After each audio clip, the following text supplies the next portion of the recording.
6/1/2026 ஸ்ரீ விசுவாவசு வருடம் மார்கழி மாதம் 22ஆம் தேதி செவ்வாய்க்கிழமை. இன்றைய நாளிற்கான 12 ராசிகளுக்கான தினப்பலன்கள்.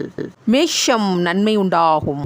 ரிஷபம் ஓய்வு நிறைந்த நாள். மிதுனம் பரிசு பாராட்டும் மழை உண்டு. கடகம் இன்பம் நிறைந்த நாள். சிம்மம் அசதி ஏற்படும். கன்னி பக்தி நிறைந்த. துலாம் லாபம் உண்டாகும். விருச்சகம் ஆக்கம் நிறைந்த நாள். தனுசு தனவரவு உண்டு. மகரம் அமைதி நிறைந்த நாள். கும்பம் மன நிறைவு உண்டு. மீனம் களிப்பு நிறைந்த நாள். தனுசு ராசிக்கு சந்திராஷ்டமம். தனுசு ராசி அன்பர்களே, இன்றைய நாள் முழுவதும் உங்களுக்கு சந்திராஷ்டமம் உள்ளது. அதனால் எந்த விதமான புது முயற்சிகள் இந்நாளில் மேற்கொள்ளாதீர்கள். தனுசு ராசி நண்பர்களே, தொலைதூர பயணத்தை தவிர்க்க பாருங்கள். வெளியே செல்லும் பொழுது உங்களுடைய விலையுறந்த பொருட்களை பாதுகாப்பாக வைத்துக் கொள்ளுங்கள். சந்திராஷ்டம வேளையில் வீண் பிரச்சனை, வீண் சண்டை, வீண் சச்சரவு வருவதற்கு வாய்ப்புள்ளது. அதனால் யாரிடமும் வாயை கொடுத்து வம்பில் மாட்டிக்கொள்ளாதீர்கள்.